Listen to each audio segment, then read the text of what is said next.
Kawasaki Bajaj, Suzuki, hero Honda या सगळ्यांमधून जेव्हा त्यांच्या पार्टनरशिप्स किंवा भागीदाऱ्या वेगळ्या झाल्या आणि त्यांचे स्टँड अलोन इंडियन ब्रँड जेव्हा प्रत्यक्षामध्ये आले, त्यानंतर त्या प्रॉडक्ट्सच्या सेलमध्ये फरक पडू लागला ते बघायला मिळालं।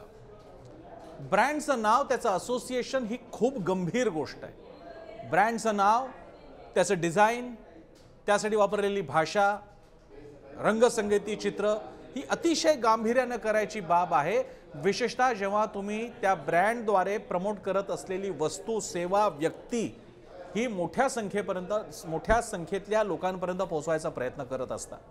आणि जेव्हा तो ब्रँड, जेव्हा त्या उत्पादनाचं किंवा सेवेचं नाव राजकारणाशी संबंधित असतं, शासनाशी संबंधित असतं, तेव्हा तर खबरदारी जास्त घ्यायची असते, कारण त्याचा थेट संबंध हा तुमच्या निवडणुकांवर, तुमच्या पक्षप्रतिमेवर, शासनावर होत असतो। आणि हीच खबरदारी जर का लाडकी बहीणच्या बाबतीत महायुतीच्या तीनही पक्षांनी घेतली असती तर तीनही पक्ष उत्तमरित्या या लाडकी बहीण योजनेच्या सगळ्या वातावरणाला, सगळ्या ऑराला आणि फीडबॅकला, लोकांचा मिळालेल्या प्रतिसादाला, प्रसिद्धीला कॅपिटलाइज करू शकले असते, त्याचा फायदा करून घेऊ शकले असते। आणि ते फसल्यामुळे म्हणजे वाद तयार होतात की मुख्यमंत्री शब्द कसा गाळला, अजितदादांचा फोटो कसा गाळला, त्याचं उदाहरण म्हणजे लाडकी बहीण योजना, मुख्यमंत्री लाडकी बहीण योजना, त्याचं ब्रँडिंग। नमस्कार, मी प्रसन्न जोशी, आपल्या सगळ्यांचं स्वागत आहे पुढारी न्यूजच्या आपल्या या नेहमीच्या यूट्यूब चॅनलवरच्या चर्चेत। चर्चा तर होणारच, आणि का नाही चर्चा होणार? जेव्हा राज्य शासन एखादी योजना आणते त्यावेळी ती शासनाची असते, ती वस्तुतः कोणत्या पक्षाची नसते, आणि त्यामुळे साधारणपणे त्या योजनेला सगळे जे घटक पक्ष असतात ते म्हणत असतात की ही आमची योजना आहे। जेव्हा महाविकास आघाडीच्या काळात किंवा त्याच्याही आधीच्या आघाडी सरकारच्या काळात शेतकरी कर्जमाफी जाहीर झाली होती आणि आतापर्यंत ज्या काही शेतकरी कर्जमाफ्या झाल्या, त्यावेळी आघाडीतला प्रत्येक घटक पक्ष आमच्या नेत्याने ही शेतकरी कर्जमाफी मिळवून दिली असं जाहीरपणे सांगत होते, आणि त्या पक्षांना त्याचा फायदा होत होता। कधीही वाद झाला नाही।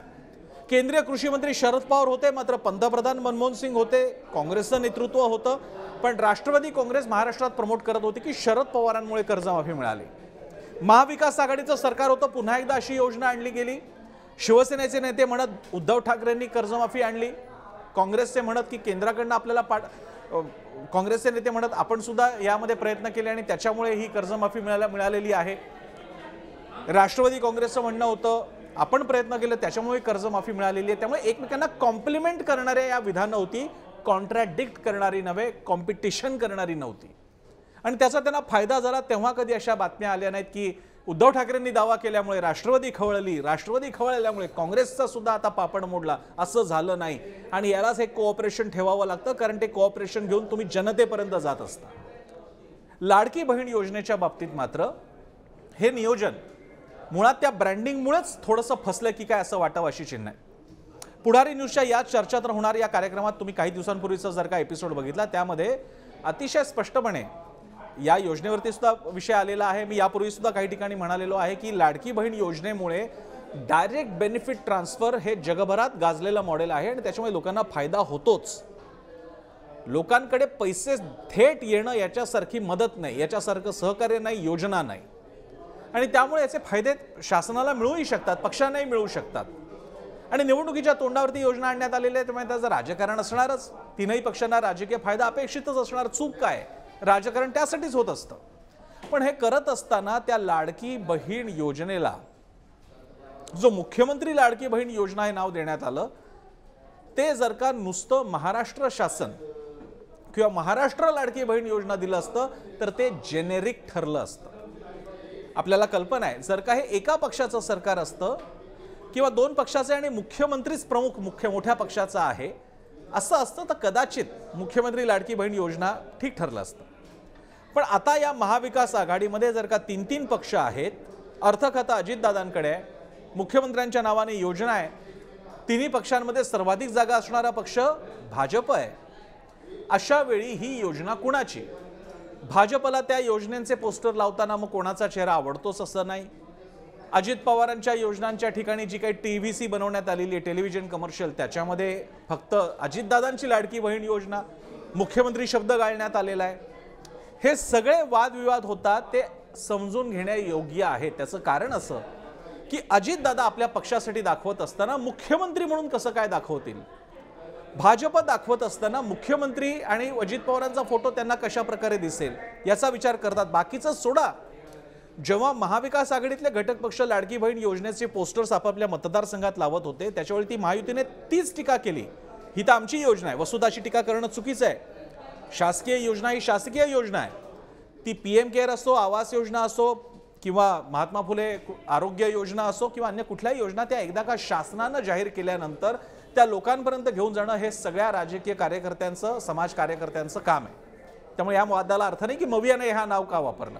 पण किमान तुम्ही जर का त्याचं राजकारण करू इच्छित असाल, तुम्हाला त्याचं क्रेडिट हवं असेल आणि ते तिन्ही पक्षांना हवं असेल असं मी धरून चाललोय, तर मग त्या योजनेचं नाव जर का महाराष्ट्र लाडकी बहीण योजना, महाराष्ट्र शासन पुरस्कृत किंवा महाराष्ट्र शासन प्रस्तुत लाडकी बहीण योजना किंवा साधं सुद्धा लाडकी बहीण योजना असं नाव ठेवलं असतं तर ते तीनही पक्षांना वापरता आलं असतं. आणि तीनही पक्षांनी मग काहीही हरकत नाहीये, भाजपनं समजा देवेंद्र फडणवीस, अजित पवार राष्ट्रवादी काँग्रेस आणि एकनाथ शिंदे शिवसेना असा नुसता त्यांचा फोटो आणि नुसतं जर का लाडकी बहीण योजना म्हटलं असतं तरी ते टेक्निकली प्रॅक्टिकली सगळ्या अर्थानं अचूक ठरलं असतं. पण आज त्या एका मुख्यमंत्री या शब्दानं किती अडचणी, बोलून अडचण न बोलून खोळंबा अशी परिस्थिती या तीन पक्षांवर उद्भवलेली आहे. आणि हे फार महत्त्वाचं आहे. ब्रँडिंगचं महत्त्व काय असतं याचं आणखी एक उदाहरण इकडे थोडंसं द्यायचं की अशा जाहिराती, असे शब्दप्रयोग, असं नाव देणं याचं किती महत्त्वाचं असतं. 2004 साली सत्तांतराच्या पूर्वी जेव्हा अटल बिहारी वाजपेयी यांचं NDAच्या आघाडीचं सरकार होतं त्यावेळी त्यांनी 2004च्या निवडणुकींच्या पूर्वी फील गुड नावाने खूप जाहिराती केल्या होत्या. भाजप सरकार सांगू पाहत होतं की भारतामध्ये आता एक वातावरण बदलतंय, जगाला भारताबद्दल आत्मविश्वास वाटू लागलेला आहे, भारतीय जनतेला आता जरा दिवस बदलतायत, बरे दिवस येत आहेत असं वाटू लागलेलं आहे. आणि त्यातून कल्पनेचा जन्म झाला फील गुड फॅक्टर. बरं वाटू लागलेलं, छान वाटू लागलेलं आहे. मोदी येण्याच्या पूर्वी अशीच भाषा वापरली गेली, पण त्यावेळी सरकारच यायचं होतं, अटल बिहारींना सरकार वाचवायचं होतं, परत आणायचं होतं. मोदींच्या वेळची घोषणा होती अच्छे दिन आने वाले हैं. योजनांच्या बाबतीत सुद्धा तुम्हाला विचार करत असताना ही योजना, तिचं नाव आपण किती काळासाठी वापरणार आहोत, किती लोकांपर्यंत हे जाणार आहे आणि या योजनेचं श्रेय कसं मांडलं जाणार आहे. म्हणूनच जेव्हा कृषी माफी योजना आणण्यात आली होती ती सरळ सरळ एक जेनेरिक नावासकट येते की भारत सरकारद्वारे शेतकरी माफी योजना. फार क्वचित वेळा, आता भाजपचं केंद्रामध्ये मजबूत सरकार आहे त्यामुळे अनेक ठिकाणी पीएम केअर फंड, आता PM केअर फंड हा नाही आहे म्हणून सोडून द्या, ते आता केंद्रानं स्पष्ट केलं की ते सरकारचा फंड नाही आहे तो, पण PM आवास योजना आहे. त्याचप्रमाणे महाराष्ट्रामध्ये जर का, आणि विशेषतः इतर योजनांना मुख्यमंत्र्यांचं नाव आहे का, अनेक योजनांना आहे, पण जेव्हा इथे तुमचं राजकारण तुम्हाला न्यायचं असतं त्यावेळी ते ब्रँडिंग महत्त्वाचं असतं. आणि इथे जर का लाडकी बहीणच्या, म्हणजे मुख्यमंत्री लाडकी बहीणच्या जागी नुसतं लाडकी बहीण किंवा महाराष्ट्र शासन लाडकी बहीण योजना असतं तर या तिन्ही नेत्यांचा त्याला फायदा झाला असता. अर्थात पुन्हा प्रश्न असा आहे की मग हे कसं ठरलं असेल, हे नाव वापरायचं किंवा नाही वापरायचं, त्यावेळी आक्षेप घेण्यात आला होता का. अजित पवार, म्हणजे राष्ट्रवादी काँग्रेस, मी अजित पवार म्हणत नाहीये, पण राष्ट्रवादी काँग्रेसचे जे कोणी कार्यकर्ते पदाधिकारी आहेत ते त्यांचे फ्लेक्स किंवा TVC बनवताना जेव्हा मुख्यमंत्री शब्द काढतात त्यावेळी हा निर्णय, हा विचार हा त्या कार्यकर्त्यांचा, पदाधिकाऱ्याचा असतो का राष्ट्रवादी काँग्रेसच्या एखाद्या वरिष्ठ पदाधिकाऱ्याचा असतो, नेत्याचा असतो, आणि ते सांगतात की नाव आपल्याला नको आहे. हे मात्र जाणून घेणे इंटरेस्टिंग ठरेल.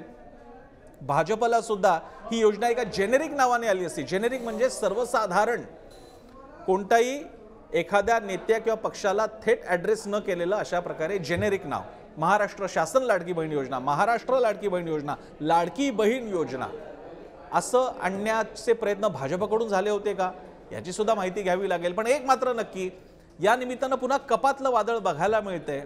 या योजनेच्या निमित्तानं, म्हणजे आधीच काय कमी टीका होते महायुती सरकारवर विविध मुद्द्यांवर, तिथे आता लाडकी बहीण योजनेच्या श्रेयवादावरनं सुद्धा काही जणांचे पापड मोडतायत असं चित्र सध्या तरी तयार झालेलं आहे, जे योग्य ब्रँडिंगद्वारे योग्य प्रकारे नाव ठेवून टाळता आलं असतं. तुम्हाला काय वाटतं जरूर कमेंटमध्ये कळवा. यूट्यूबच्या आमच्या या व्हिडिओच्या खाली कमेंट बॉक्स सेक्शनमध्ये तुम्ही आम्हाला कमेंट्स कळवू शकता.